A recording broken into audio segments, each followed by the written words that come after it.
I'm here today to talk about the new Sony A6500.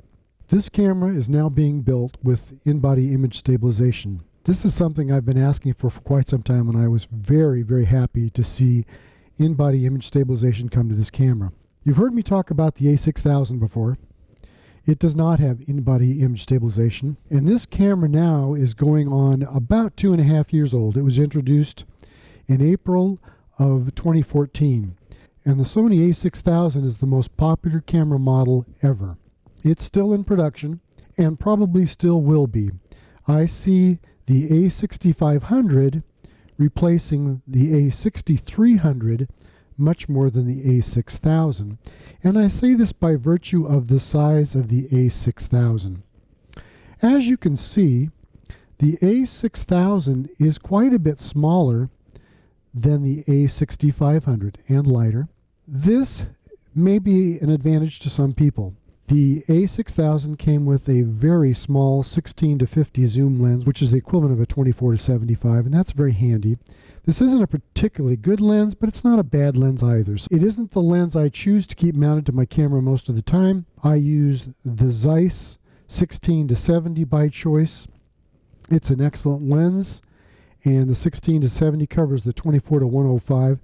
This is actually the 10 to 18 that's on it now, and it's a little bit smaller than the 16 to 70. The cameras I'm going to be comparing it to today, actually the biggest competitor is the GX8. The GX8 is a little more professionally oriented.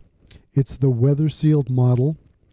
It has 20 megapixels versus 24 megapixels for the A6500, although keep in mind that all the Lumix cameras are micro four thirds versus the Sony cameras APS-C. So the APS-C sensor is larger by a good percentage over the micro four thirds. The camera I'm going to be comparing the A6500 directly to is the GX8. As you can see, it's very close to the same size, perhaps even a bit larger than the A6500. It has a nice grip, as does the A6500, but you can see the GX8 is at least as big, if not bigger, than the 6500. It weighs about 40 grams more, 10% more. It is also weather sealed. The GX8 is currently about $400 cheaper than the A6500. The cameras have very similar sized sensors, the 20 megapixel versus the 24 megapixel. Both have in-body image stabilization. All four of these cameras have a very similar 3-inch screen. The A6500 and the GX8 both share very similar resolution electronic viewfinders. Actually, the GX85 has a slightly higher resolution EVF, and the A6000 is about half the resolution as the current A6500. That's what happens over 2.5 years, as the resolution has improved quite a bit as a standard in the electronic viewfinders. The GX8 is a little bit heavier and a little bulkier than the A6500, and I'd say moderately, significantly larger than the A6000, which was why I think the A6000 is going to stay with us a while longer for what it does at its price point. And we're talking about this being available at $398 commonly these days, which is that's a very good price for a very, very good camera.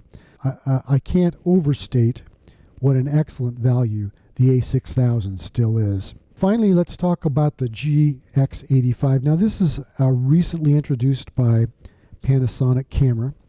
This was introduced in March of 16. Little lower resolution at 16 megapixels. However, the pixels are very close to the same size as the pixels in the A6500, and they're claimed to be backside illuminated, which should pick up a stop worth of light. My experience has shown that perhaps that is true, because the images that come from this camera are very, very clean. Now, this camera is lighter than the A6500. It isn't lighter than the A6000. The A6000 is 344 grams. The GX85 is 426 grams. So you can see that the A6000 is a very small camera in comparison to any of the rest of these. The GX85 probably compares in size more closely with the A6500. All three have image stabilization. The biggest difference then is the sensor. Now, here again, this does not have weather sealing, neither does the A6000, which kind of puts these in a more professional mode. The Lumix GX85 is currently priced at around $700. So it's a very good value for what it does. Its performance potential is 95 or more percent of what the GX8 will do. The images from the GX85 are very excellent, especially considering it's only 16 megapixel. Now, we're talking about if or why should you upgrade from an A6000 to the A6500, or if you're considering cameras, which should you choose, the A6500, the GX8, or the GX85? There is not a lot of difference to differentiate these cameras, especially when you factor in the price. One of the things I've seen recently, there's a telephone service, a cell service provider that's currently advertising on TV. We have 99% of the coverage for half the price. And that is kind of the way I feel about these cameras. These cameras, the worst of the bunch is 95% of the best of the bunch. And at a price of $400 versus $1,400, it's hard to justify the difference in price purely by the improvement in image quality. That said, I have to say that the in-body image stabilization may be worth a ton to some of you out there picking a camera. The in-body image stabilization may give you at least a stop or two to use when you're photographing in dark areas. Why am I so high on in-body image stabilization? In-body image stabilization will allow you to use a slower shutter speed to capture the scene and get the amount of light you need for a proper exposure. That means if you go, for example, the best example I can think of is into a church or a building that's dimly lit. A dimly lit room is probably the best example. This will allow you to capture it and properly expose your image without resorting to very, very high ISOs. I've tried these cameras. All of them do pretty well up to about 1600. By 3200, I'm noticing a change, but it's not particularly negative, and I would be reluctant to go to 6400 or higher with most any of them. The 6500 is probably the best at 6400. There is definitely a fall off at that point. Now, if you're taking pictures inside of people, you need to keep a pretty high shutter speed anyway to stop their movement. So the in-body stabilization isn't quite as important with people because you need to maintain a high shutter speed anyway. When you can use a slower shutter speed, or you wish to get some motion blur and have the background or the foreground in clear, sharp focus, the in-body image stabilization will allow you to handhold the camera at a very slow shutter speed. I've been very successful with these cameras with in-body image stabilization using a medium length lens at holding the camera at a 15th to a 30th of a second. Routinely get them in focus. The longer focal length you use, the more difficult it is for the in-body image stabilization to counteract any movement you may do. So if you're using one of these long 200 millimeter lenses, this one is a 55 to 200. If you get it out to 200 millimeters, it's going to be a little more difficult. You're going to have to use a little bit faster shutter speed, but you certainly won't have to use the old 1/300 for a 300 millimeter effective length. You won't have to use 1/300th of a second. You can probably use 1/100th or 1/60th or maybe even 1/30th and still get a fairly or very crisp photograph. With non-in-body image stabilization, you will find that the lenses will allow you to get some of that benefit, but certainly not as much as with in-body image stabilization combined with your image stabilized lenses. Let me come down to a recommendation at this point.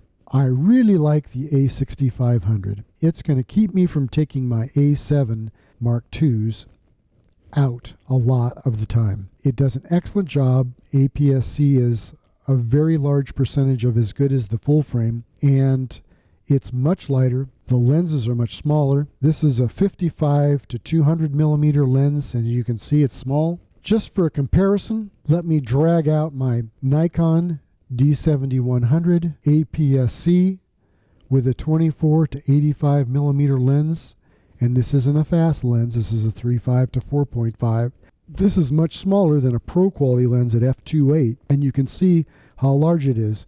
In contrast, this 12 to 35, which is the equivalent of a 24 to 70 on the Micro Four Thirds, is an f2.8. So that is pro quality, and you can see how much smaller it is and how much smaller the camera body is. We're talking about a pretty substantial and significant difference. This D7100, there are a few full frame cameras that are very similar in size. So this is a comparison also to the smaller full frames with this rather large APS-C format camera. So back to the preference. All of these cameras do a very good job. When you're picking a camera, you really need to determine what your output is going to be for. If you are photographing for a magazine, it makes sense to look at a full frame camera or at least an APS-C to get the maximum resolution. That said, if you're printing 8x10 or 8.5x11, there is very little difference between the Micro Four Thirds, APS-C, and full frame that you and I will see. If you're printing 8x10s, I just don't think you're going to find enough difference to justify the difference in price. There are lots of reasons to select what you select. Some of it is what your friends use. Some of it is what your customers expect of you.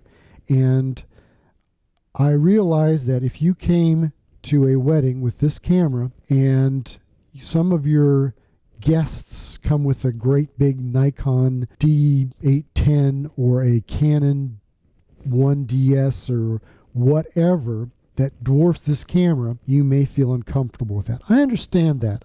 But it really is not about the camera when you're taking photographs. It's really about the photographer. And I would really rather have a photographer with a point shoot than an amateur with a 1DS or a Nikon D4. All of these cameras are small and compact, and if you were traveling, they are excellent to carry. Each and every one of them. The lenses are smaller, more compact, and lighter.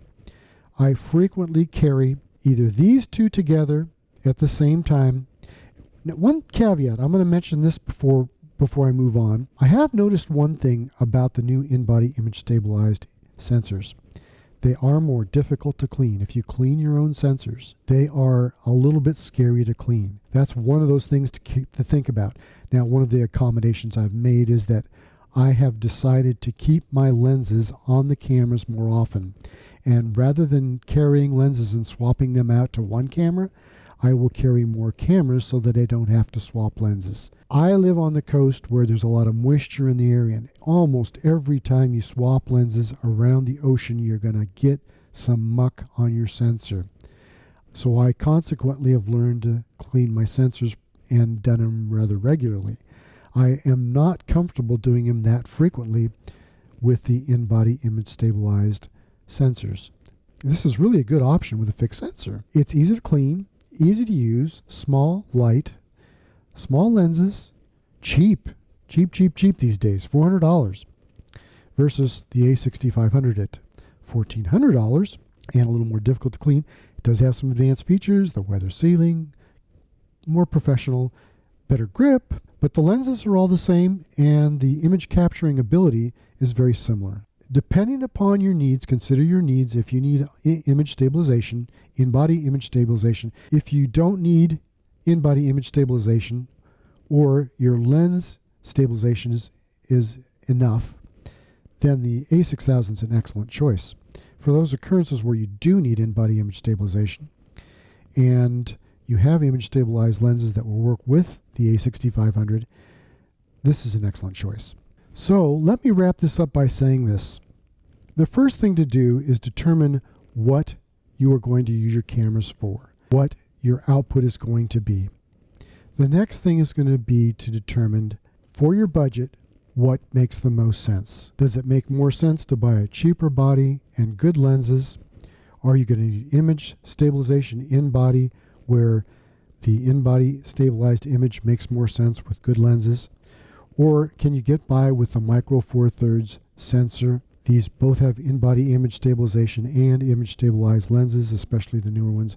Some of the older ones aren't. You'd be sure and research that before you buy them if you want them to be compatible with your in-body image stabilization, so that you have a multiplication factor so that they work together. The older lenses do not. Most of the new ones do. So the other interesting thing is that Panasonic is very good about upgrading their firmware so that the lenses can be updated and be compatible with their latest features. Sony does that too, but not quite as much as Panasonic does. Panasonic seems to be better about that. Finally, I'm going to take a real quick departure and talk about video. Panasonic has always been very video oriented. You will find a lot of video features specific to the Panasonic. The Sony does a pretty good job on video too.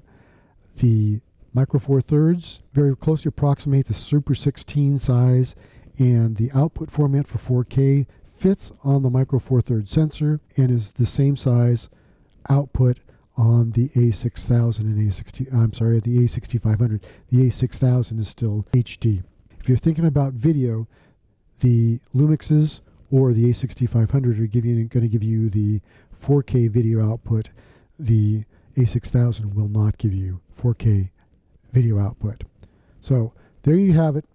They're all great cameras. There is so little quality to differentiate them that really the features and the size could easily be your deciding factors. Pick one out.